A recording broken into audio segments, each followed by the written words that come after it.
धीरे से रेनिस doctor perfect में आगे हम देखते हैं कि चार्ल्स इस बात को लेकर काफ़ी ज़्यादा परेशान था कि उसके डैड न जाने क्या करेंगे फाइल पढ़ने के बाद। लेकिन उसके डैड फाइल पढ़ने के बाद जोसेफ को कॉम्प्लीमेंट करते हैं कि वो काफ़ी ज़्यादा अच्छा यूरोलॉजिस्ट है। इतनी यंग एज में देख कर चार्ल्स भी शॉक होता जाता है और वो लड़की भी शॉक हो जाती है और चार्ल्स के डैड से कहते हैं कि मिस्टर समर आप ये क्या कह रहे हैं। लेकिन तब इसकी बात को काटते हुए चार्ल्स के डैड उससे कहते हैं कि जूलिया तुम फिक्र मत करो, मैं सब देख लूंगा। और मैं ये बात जानता हूँ कि चार्ल्स की पसंद क्या है। मेरा मतलब यह है कि उसे लड़कियाँ ही पसंद है, तो फिक्र मत करो। और वो भी जूलिया को वहाँ से जाने के लिए बोलते हैं।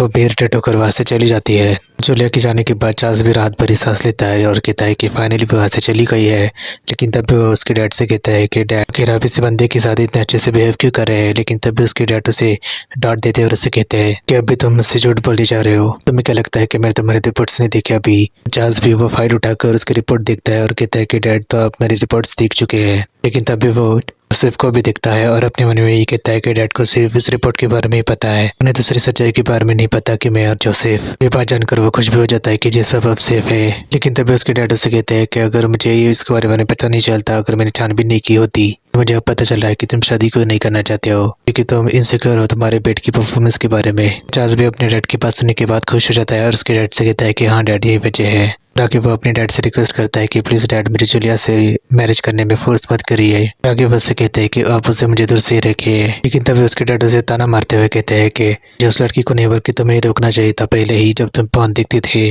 लेकिन तभी चार्ल्स अपने डैड को रखते हुए कहता है कि डैड ऐसा मत बोलिए, काफी ज्यादा एम्बेरसिंग है। वो जोसेफ की तरफ देखता है और आगे वो अपने डैड से कहता है कि हर आदमी दिखता है अपनी जवानी में। लेकिन तभी आगे हम देखते हैं कि जोसेफ चार्ली के डैड को बताने लगता है कि दरअसल चार्ली की ये बीमारी। लेकिन तभी चार्ल्स उसे रोक देता है। लेकिन तभी जोसेफ उसके डैड को बताने लगता है कि उसकी बीमारी इतनी भी ज्यादा सीरियस नहीं है और वो उसे ठीक कर देगा। और ये बात सुनकर चार्ल्स के डैड को भी अच्छा लगता है और वो उसे कहता है कि तो मैं फिर से दादा बन सकता हूँ। लेकिन जोसेफ भी शौक हो जाता है और उनसे कहता है कि उसके बारे में अभी तक श्योर नहीं हूँ, मैं उसकी बीमारी को तो ठीक कर दूंगा, लेकिन उसे बच्चे होंगे या नहीं वो मुझे नहीं पता। लेकिन तभी वो चार्ली की तरफ दिखता है और उसे कहता है कि मैं नहीं जानता कि इसे बच्चे हो सकते हैं। लेकिन तभी चार्ली उसे मारता है और जोसेफ भी चिल्ला देता है। उसके डैड उसे कहते हैं कि तुम्हें क्या हुआ डॉक्टर। जोसेफ उसके डैड से कहता है कि मुझे अच्छे से नींद नहीं आई है, इसलिए मेरा सिर दर्द कर रहा है। लेकिन तभी उसकी बात सुनने के बाद उसके डैड उसे ऑफर करते हैं कि तुम आज रात यहाँ पर रुक सकते हो हमारे घर में, और तुम चार्ली की मदद भी कर सकते हो उसकी बीमारी ठीक करने में, तो मैं तुम्हारे लिए अच्छे से डिनर भी इन्वाइट करूंगा।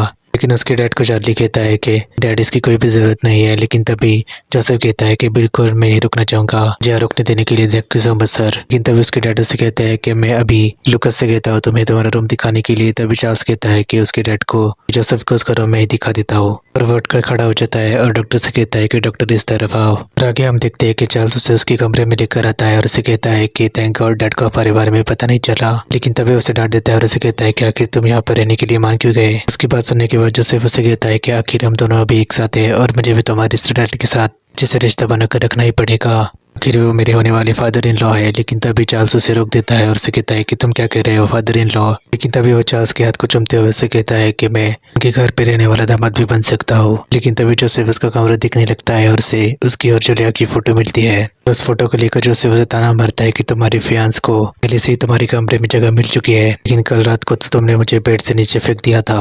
लेकिन तभी चार्ल्स उसके करीब आकर उससे कहता है कि कल रात को मैं तुम्हें नीचे नहीं फेंकना चाहता था, आखिर दोनों हम एक साथ ही तो थे बेड पर, मैं बस डर रहा था कि कई लोग हमें देखना ले एक साथ। लेकिन तभी उसके हाथ से वो फोटोग्राफ ले लेता है और उसे कहता है कि अब मैं क्लब में लाने वाला था, लेकिन मेरे डैड ने ये फोटो हमारे कमरे में लगा दी। और आगे वो उससे कहता है कि मैं मेरे कमरे में ज्यादातर नहीं आता हूँ। लेकिन तभी वो जोसेफ को मुट्ठी करने के लिए उसे एक स्टोरी बताने लगता है और उसे सॉरी भी बोल देता है। लेकिन तभी आगे वो उसे भी कहता है कि मैं तुम्हें सचमुच में माफी मांग रहा हूँ, तो मैं आगे से तुम्हें कभी भी बेड के नीचे नहीं फेंकूंगा। और जोसेफ भी मान जाता है और वो दोनों एक दूसरे को किस करते हैं। लेकिन तभी जोसेफ उसे फिर से और से किस करने जाता है। लेकिन तभी चार्ल्स उसे रोक देता है और उसे कहता है कि मेरे डेट आ जाएंगे। लेकिन तभी वो उसे कहता है कि मैं बाथरूम में जाकर आता हूँ। जोसेफ भी उसे बारे में सोचते हुए हंसने लगता है। लेकिन तभी बाथरूम में से चार्ल्स उसके ऊपर चिल्ला रहा था और उसे कह रहा था कि तुमने मुझे कौन सा इंजेक्शन दिया है, मुझे सुसु करने में काफी ज्यादा तकलीफ हो रही है, तुम कितने कमीने हो। लेकिन तभी जोसेफ उसे कहता है कि रुको मैं तुम्हारी मदद करने के लिए आ रहा हूँ, और वो बाथरूम के अंदर घुस जाता है। लेकिन तभी चार्ल्स उसे चिल्ला देता है और उसे कहता है कि तुम यहाँ पर क्या कर रहे हो, बाहर निकलो।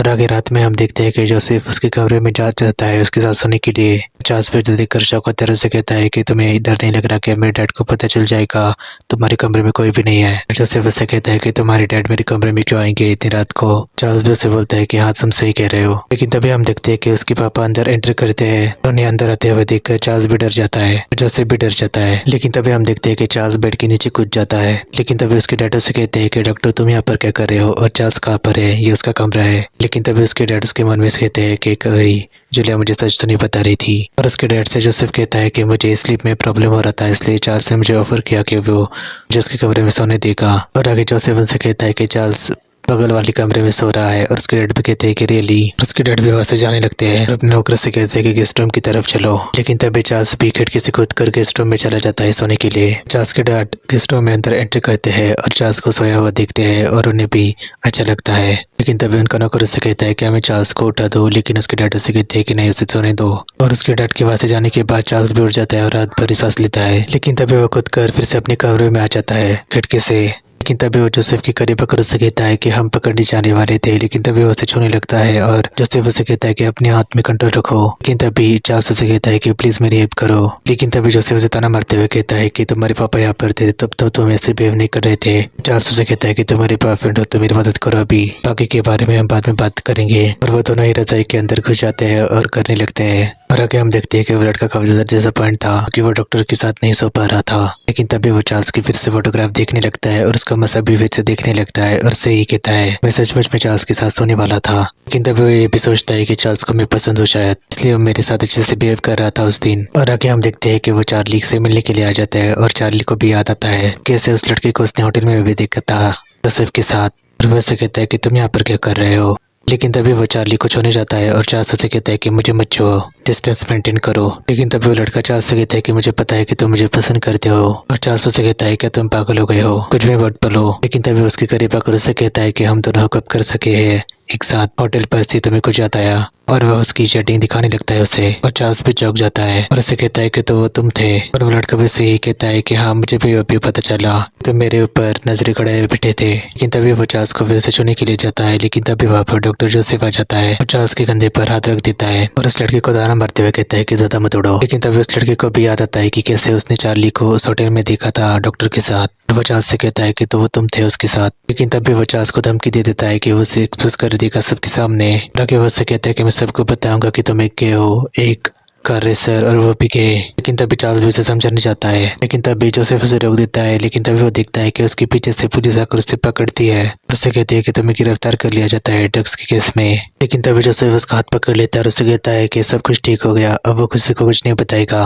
लेकिन तभी वहाँ पर उसका दोस्त उसे आता है मिलने के लिए। लेकिन तभी चार्ल्स जोसेफ का हाथ छोड़ देता है। उसका दोस्त भी आकर डॉक्टर को डिट करता है और डॉक्टर जोसेफ उसे कहता है कि मैं तुमसे बाद में मिलता हूँ। लेकिन तभी डॉक्टर के जाने के बाद उसका दोस्त भी उसे ताना मारता है और उसे कहता है कि चार्ल्स तुम्हें किसी ने बताया कि तुम एक लूटी हुई तिजोरी की तरह दिख रहे हो। चार्ल्स को भी उसके दोस्त के ऊपर गुस्सा आ जाता है और उसे कहता है कि तुम पागल हो गए हो। और आगे हम देखते हैं कि वो दोनों ही रेस्टोरेंट में डिनर कर रहे थे। डॉक्टर जोसेफ चार्ल्स से कहता है कि तुम्हें आज का लाइट ही डिनर करना चाहिए और चार्ल्स भी कहता है कि ठीक है। लेकिन तभी चार्ल्स भी उसे कहता है कि तुम्हें भी लाइट ही डिनर करना चाहिए, पाइनएप्पल खा लो। लेकिन तभी जोसेफ उसके हाथ के ऊपर अपना हाथ रख देता है। लेकिन तभी वहाँ पर एक लड़की आती है और उन दोनों को देखकर बोलती है कितने क्यूट लग रहे हैं। लेकिन तभी वहाँ पर वेटर आकर भी चार्ल्स को पहचान लेता है और चार्ल्स भी डॉक्टर जोसेफ का हाथ अपने हाथ में ले लेता है और लड़की भी कहती है कि तो रेसर है चार्ल्स समर, लेकिन वो दूसरा लड़का कौन है। लेकिन तभी वो चार्ल्स को बुलाने लगती है। चार्ल्स भी डॉक्टर जोसेफ से कहते हैं कि चलो यहाँ से चलते हैं और वो दोनों ही वहां से भाग जाते हैं और वो दोनों भी उसका पीछा करने लगते हैं उन दोनों का। आगे हम देखते हैं कि चार्ल्स और डॉक्टर जोसेफ हाथ में हाथ मिलकर भाग रहे थे क्योंकि उनके पीछे चार्ल्स के काफी ज्यादा फैंस लगे हुए थे। लेकिन तभी वो एक खंबे के नीचे छुप जाते हैं और जोसेफ को काफी ज्यादा हंसी आ जाती है। लेकिन तभी चार्ल्स उसे कहता है कि हम कहाँ पर जाए, वो हमें हर जगह पर ढूंढ ले गए। और जोसेफ भी उसे कहता है कि क्योंकि मेरा बॉयफ्रेंड एक बहुत ही ज्यादा हॉट रेसर है इसकी वजह से। लेकिन तभी वो उसे कहता है कि तुमने मुझे अभी तक ये नहीं बताया कि मुझे ज्यादा पाइनएप्पल क्यों खाना चाहिए। और लेकिन तभी चार्ल्स उसके करीब आकर उसे कहता है कि मैंने सुना है कि पाइनएप्पल खाने के बाद तुम्हारा पानी स्वीट हो जाता है। जोसेफ उसे कहता है कि इसके पीछे कोई साइंस है। लेकिन चार्ल्स उसे कहता है तुम ट्राई करना चाहोगे। लेकिन तभी जोसेफ उसे हाथ लगाते हुए कहता है कि मुझे तो लग रहा है कि तुम मुझे सीरियस कर रहे हो, ऐसी बातें बोलकर चार्ली भी किससे कहता है कि हाँ मैं यही तो कर रहा हूँ। लेकिन तभी हम देखते हैं कि जोसेफ उसे खंबे पर रखकर जोर से किस करने लगता है। चार्ल्स भी डॉक्टर को किस करने लगता है, लेकिन तभी वहाँ पर चार्ली का दोस्त आ जाता है जब वो दोनों एक दूसरे को किस कर रहे थे और दोनों को देखकर वो चौंक जाता है, जोर से चिल्ला देता है जिससे चार्ली और जोसेफ भी डर जाते हैं और वो चार्ल्स के करीब आकर उससे कहता है कि मैंने तुमसे पहले ही कहा था कि मुझे पता है तुम्हारा क्या चल रहा है और मैं देख ही सकता हूँ कि तुम पूरी तरीके से लुट चुके हो। लेकिन तभी डॉक्टर जोसेफ भी चार्ल्स का हाथ पकड़ लेता है और आगे वो चार्ल्स से कहता है कि उसने हम दोनों को किस करते हुए देख लिया है, अब इसे क्या छपना। और लेकिन तभी चार्ल्स उसे कहता है कि आखिर तुम रेस क्लब में फिर से वापस क्यों आ गए। लेकिन तभी उसका दोस्त रोने लगता है और उसे कहता है कि मुझे थोड़ी सी स्पेस चाहिए थी अपने आप के लिए, मेरी गर्लफ्रेंड मुझे काफी ज्यादा कह रही थी कि तुम काफी ज्यादा लो हो, और वो रोने लगता है चार्ल्स को गले लगाकर। लेकिन तभी जोसेफ भी उसे चार्ल्स से दूर कर देता है, लेकिन उसका दोस्त उसे भी गले लगा लेता है। चार्ल्स भी उसे गुस्से से देखने लगता है, लेकिन तभी उसका दोस्त से कहता है कि मेरी गर्लफ्रेंड कहती थी कि मेरा 3 मिनट में ही निकल जाता है, मैं क्या कर सकता हूँ इसके बारे में डॉक्टर। जोसेफ भी चार्ल्स की तरफ देखकर ताना मारते हुए उसे कहता है कि 3 मिनट इतना ज्यादा बुरा नहीं है। लेकिन तभी चार्ली भी उसे ताना मारते हुए कहता है कि जोसेफ का तो 3 मिनट से पहले ही निकल जाता है, और उसका दोस्त से कहता है क्या सच में डॉक्टर। और जोसेफ चार्ली को कहता है कि तुम क्या बोल रहे हो, मेरे सिर्फ 3 मिनट में। लेकिन तभी चार्ल्स उसे कहता है कि दोस्त तुम रोना बंद कर दो, तुम हम में से ही एक हो। लेकिन तभी चार्ल्स जोसेफ के करीब आकर उससे कहता है कि मैं बस उसे दिलासा देने के लिए ऐसा बोल रहा हूँ। लेकिन तभी उसका दोस्त डॉक्टर से कहता है कि मुझे दवाई दे दो। लेकिन तभी चार्ल्स उसके मुंह पर अपना हाथ रखे हुए कहता है कि बस करो हम यहाँ से जा रहे हैं। लेकिन तभी जोसेफ उसे रोककर अपनी तरफ खींचता है और आगे जोसेफ उसे कहता है कि रेसर हमारी डेट अभी भी पूरी नहीं हुई है, और आगे वो उसके बम के ऊपर अपना हाथ रखे कहता है कि हम कहाँ पर जा रहे हैं अब। लेकिन तभी जोसेफ उसे अपनी गोद में उठा लेता है और चार्ल्स से कहता है कि ठीक है मेरी तरफ से ट्रीट। उसका दोस्त भी उन दोनों को देखकर रोते हुए वहां से चला जाता है।